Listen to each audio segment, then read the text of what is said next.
Je m'appelle Eva, j'ai 26 ans et après seulement 3 mois de VTT, je m'apprête à m'élancer sur le plus gros défi de mon année. Prendre le départ de l'une des courses VTT les plus mythiques des Alpes, la MB Race. La course VTT la plus difficile au monde. Au moment de mon inscription, je n'ai pas pris la mesure de la difficulté de cette course, et c'était que 48 heures avant que je me demande si je me suis pas un peu emballée. Je ne mesure pas l'ampleur du défi technique et physique qui m'attend. Je n'ai jamais roulé en montagne, jamais parcouru autant de dénivelés positifs, et je me demande si mon mental suffira à m'emmener jusqu'au bout. Je vous retrouve un peu moins de 24 heures avant la course, en Haute-Savoie. Je me suis rendue le samedi à Megève sur le village exposant afin de récupérer mon dossard et de repérer les lieux. Ce jour-là se déroulait la MB Ultra Somfy, une course UCI allant de 70 à 140 km pour plus de 7000 mètres de dénivelé. Et de voir les concurrents franchir la ligne d'arrivée, cela me donne qu'une seule envie.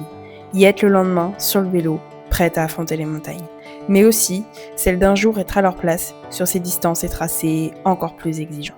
De retour de Megève et de l'après-midi sur le village, je suis pas rentrée trop tard pour pouvoir bien me reposer et préparer toutes mes affaires. Et je voulais vous montrer ce que j'ai pu récupérer de mon pack de départ. Première chose, cette gourde qui est franchement trop chouette parce qu'elle est beaucoup plus grande que celle que j'ai. Et c'est vrai que je me posais la question de partir avec ma petite plus un camelbag, sachant que le camelbag est très lourd. Mais seulement ma petite gourde, j'avais peur que ce soit pas assez. Donc là, problématique résolue, je vais pouvoir partir avec celle-ci. Ensuite, évidemment, mon dossard et la plaque de cadre, je la trouve trop belle. Je fais une collection de dossards de course à pied et de plaques de cadre de course de vélo. Donc voilà, avec mon nom dessus. Franchement, je trouve ça trop bien de personnaliser les plaques comme ça. C'est trop cool pour les garder en souvenir. Et ce qui est chouette aussi, c'est qu'ils nous ont mis en détachable le plan de la course avec les différents points importants, les bifurcations, les barrières horaires, les ravitaillements. Bref, ça, je vais le mettre dans mon sac et ça va vraiment être super cool pour pouvoir suivre un peu mon avancée. Et pour finir, un t-shirt de l'événement avec la fameuse phrase « La course de VTT la plus difficile au monde ». D'ailleurs, il faut vraiment que je vous raconte un truc par rapport à cette phrase sur le t-shirt. En fait, cette fameuse phrase, la course de VTT la plus difficile au monde, je l'avais vue sur l'événement au moment de m'inscrire. Mais moi, je me suis dit que c'était 100% du marketing, que le community manager s'était un peu emballé, et pas une seule seconde, je me suis dit que ça pouvait être un petit peu avéré. Sauf qu'il y a 2 jours, j'ai reçu un message sur mes réseaux sociaux, ce que je vous affiche à l'écran, dans lequel la personne me dit qu'il l'a déjà fait plusieurs fois et que c'est vraiment une course très difficile. Alors, je vous laisse imaginer ma tête quand j'ai vu ça. Mais du coup, je pense que je vais porter ce superbe t-shirt demain, voilà, pour vraiment faire honneur à cette phrase.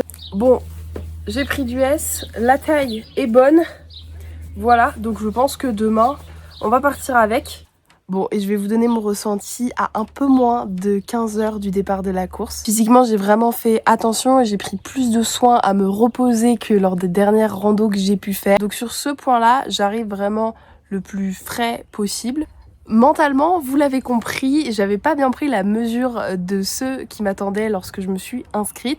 Ces derniers jours, j'ai reçu pas mal de messages de personnes ayant fait la course qui m'ont expliqué que c'était vraiment différent de ce que je pouvais avoir par chez moi, que ça allait même être encore différent de ce que j'avais fait en Auvergne. Du coup, je suis pas aussi sereine et détendue que d'habitude. Je le suis quand même, mais d'habitude, je sais qu'il n'y a pas de raison que je finisse pas et je pars vraiment avec l'idée de terminer. Là, je pars aussi avec l'idée de terminer, mais j'ai conscience maintenant que ça va être beaucoup plus difficile que ce que j'ai fait. Donc voilà, le mot incertitude, c'est vraiment le mot qui représente le plus mon état d'esprit à ce jour. Pour autant, je suis, comme d'habitude, très motivée. J'ai hâte de partir. Je sais pas à quoi m'attendre, contrairement à ce que j'ai fait avant, mais je vais partir déterminée, motivée, concentrée, je vais essayer de gérer au mieux mon effort et puis je vais découvrir, je vais voir ce que ça donne et j'espère en tout cas, je vais faire mon mieux, je vais faire mon maximum et tout donner pour pouvoir arriver au bout.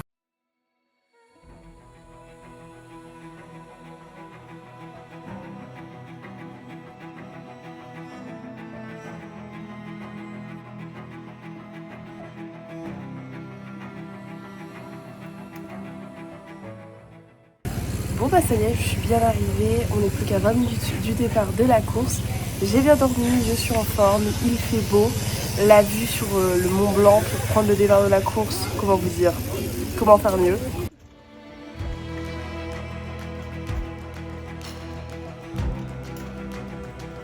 Me voici dimanche matin à Combloux en train de me positionner dans mon sas une dizaine de minutes avant le départ qui sera donné aux alentours de 8h. Sur la ligne, je suis rejointe par Stéphane que j'ai rencontré quelques semaines auparavant sur le festival de Superbest. D'ailleurs, si vous avez envie de découvrir une autre vidéo de randonnée VTT, cette fois-ci en Auvergne, je vous mets le lien dans la description. Ça me fait vraiment super plaisir de le voir et de pouvoir échanger quelques mots avec lui avant de partir. Il va me donner quelques conseils sur le profil de la course et franchement, c'est super cool d'avoir un visage familier juste avant de partir.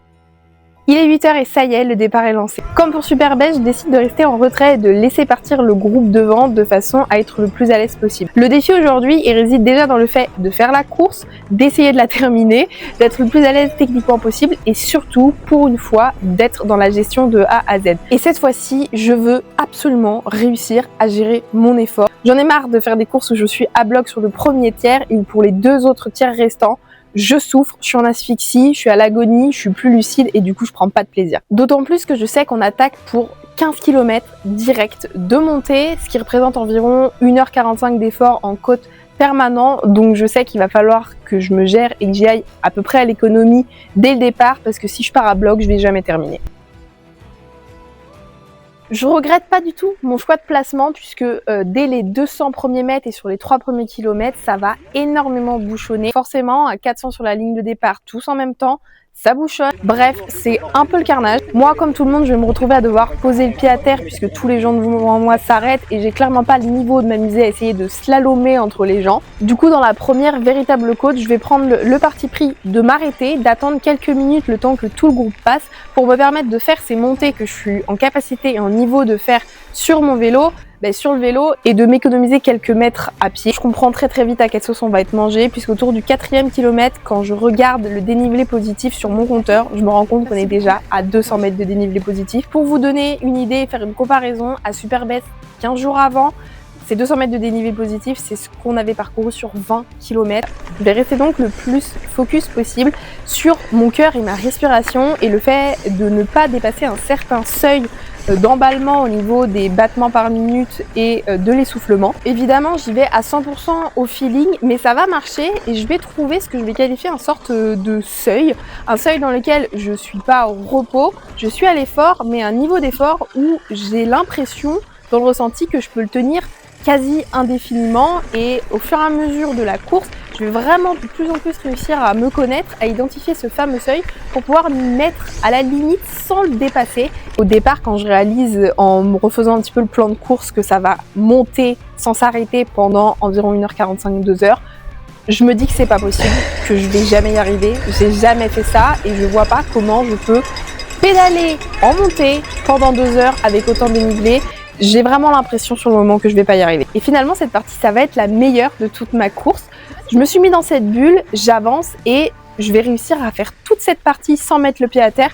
Parfois, c'est très dur, très compliqué, les pourcentages sont assez élevés, mais je me rends compte que j'y arrive, même doubler des gens et ça, c'est hyper stimulant et motivant de se rendre compte qu'on est capable de dépasser des personnes. Je repense aussi à la moi d'il y a quelques semaines sur le vélo et je me rends compte qu'il y a des côtes que j'étais absolument incapable de faire.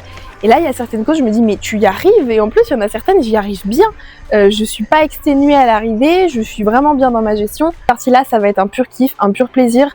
Au départ, je l'ai vraiment appréhendé. Et au bout des 15 km, quand j'arrive à bout de ces 15 km et 800 mètres de D+, je suis vraiment trop fière. J'arrive donc vers 11h en haut du mont Arbois, au bout de ces 15 km, 800 mètres de dénivelé positif. Je suis euphorique. Je suis trop fière des 15 km que je viens de faire. Je suis trop fière de comment j'ai géré mon effort. Je suis en forme et je me dis, première étape validée, tu vas pouvoir attaquer la descente. Mais je vais vite déchanter.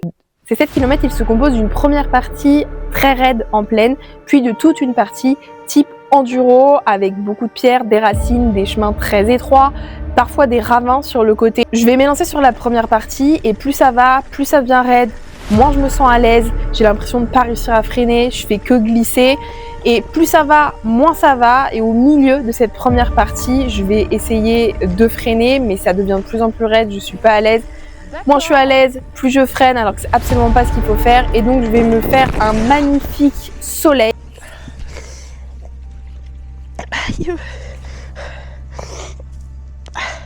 Ouais. Aïe.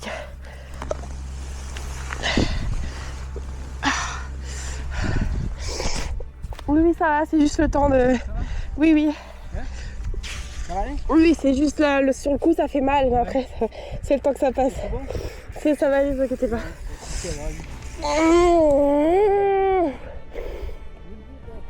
Si, c'est juste ça fait mal sur le coup.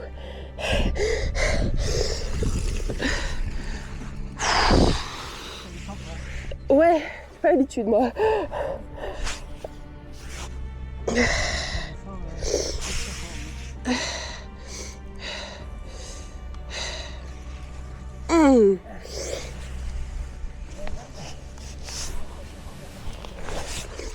Et franchement, après ça, je suis bien refroidie, donc je termine la première partie raide. Et quand j'arrive sur la partie forêt type enduro, là encore, je me dis, allez, ça va aller mieux, sauf que c'est clairement pas de mon niveau technique. C'est beaucoup trop difficile, beaucoup trop pentu, beaucoup trop de cailloux.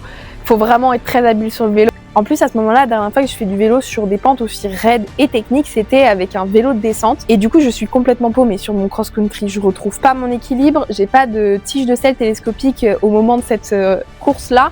Donc, je peux pas abaisser mon centre de gravité.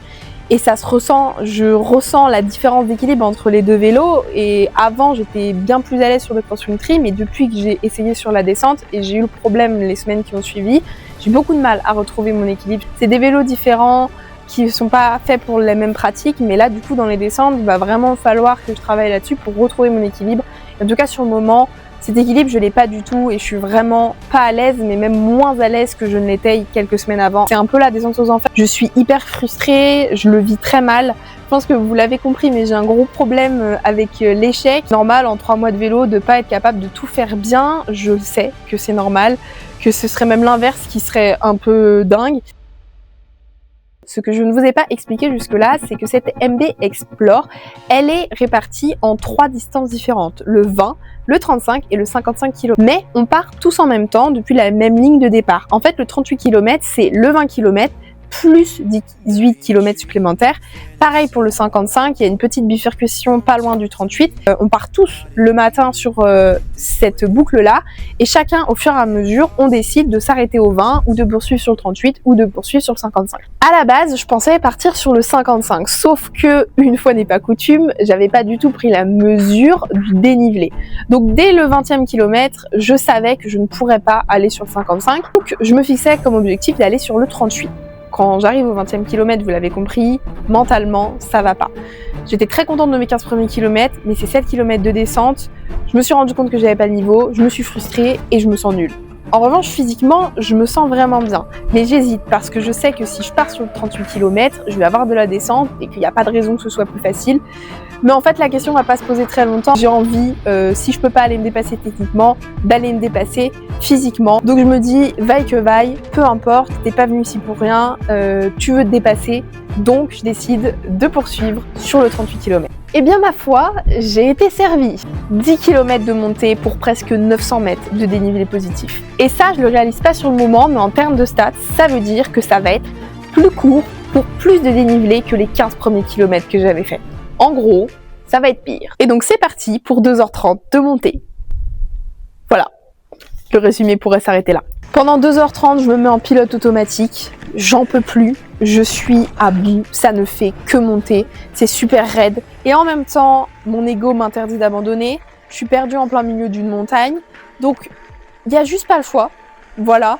Il n'y a juste pas le choix, je dois avancer, donc j'avance, mais sincèrement, je suis plus vraiment là. Hein. Mon corps est là, mon corps continue, mais ma tête, elle pense plus à autre chose, à part pédale ou mets un pied devant l'autre. Pour être très sincère, je peux pas vous faire une analyse plus détaillée parce que ce serait mentir. C'est 2h, 2h30, ça a été avance ou meurt. Quand au bout du 30e kilomètre, j'arrive enfin à bout de cette ascension, je me retrouve avec une vue imprenable sur le Mont Blanc. C'est magnifique et je devrais être soulagée, je le suis pas du tout. À ce moment-là, il y a plein de choses qui s'accumulent. La fatigue d'abord, je suis à plus de 4 heures de vélo, je viens de pousser mon vélo sur des pentes à plus de 15%, en marchant sur de longs kilomètres. Je viens aussi de me faire accessoirement 30 km de VTT pour 1750 de dénivelé positif. J'ai évidemment toujours pas digéré mon faible niveau technique sur les 7 premiers kilomètres de descente. En fait, je tilte qu'il me reste 8 km de descente et je sais, j'essaye d'être positif, mais je me prépare psychologiquement à ce que ce soit du même niveau et du même acabit que ce que j'ai fait quelques heures auparavant. Et donc là, clairement, je craque.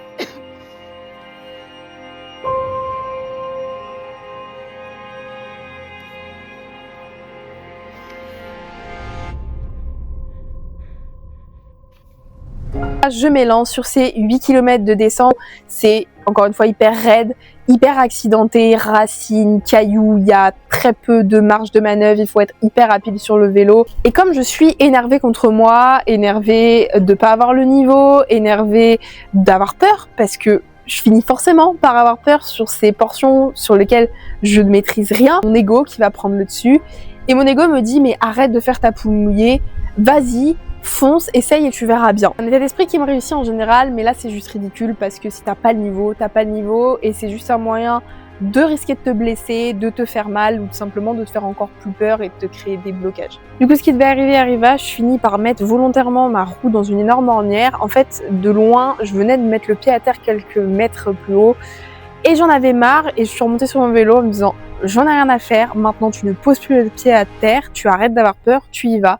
Sauf que énorme manque de lucidité, je mets ma roue dans une ornière, une énorme ornière, et avec le recul je me dis mais ça se voyait, c'était écrit, genre vraiment. Je fais un énorme soleil, je ratterris épaule-tête, j'ai trop mal, mais je pense pas trop à la douleur, je me dis une fois de plus, de toute façon t'es en plein milieu d'une montagne, là t'es en plein milieu d'une forêt sur une sorte de piste d'enduro. Qu'est-ce que tu veux faire? Donc je serre les dents, je remonte sur le vélo et je continue, mais ces derniers kilomètres, je crois qu'il restait 2-3 km, ça va être un enfer, même sur des parties de descente assez roulantes. Je me suis fait totalement peur, j'ai les mains sur les freins, je dérape, je glisse, bref c'est une catastrophe.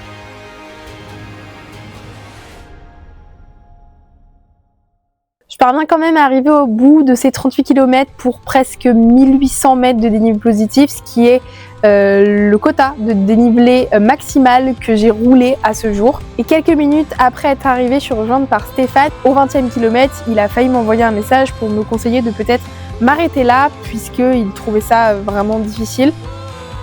Étant la seule femme de la catégorie senior, je vais avoir le droit d'être appelée sur le podium. Alors, du point de vue de la performance, c'est assez anecdotique par rapport à la concurrence, mais ça me fait du bien, ça me fait super plaisir. En plus, je repars avec un trophée trop mignon que j'adore, que j'ai d'ailleurs exposé dans mon salon. Ce petit trophée, il est hyper symbolique et sentimentalement, il représente beaucoup.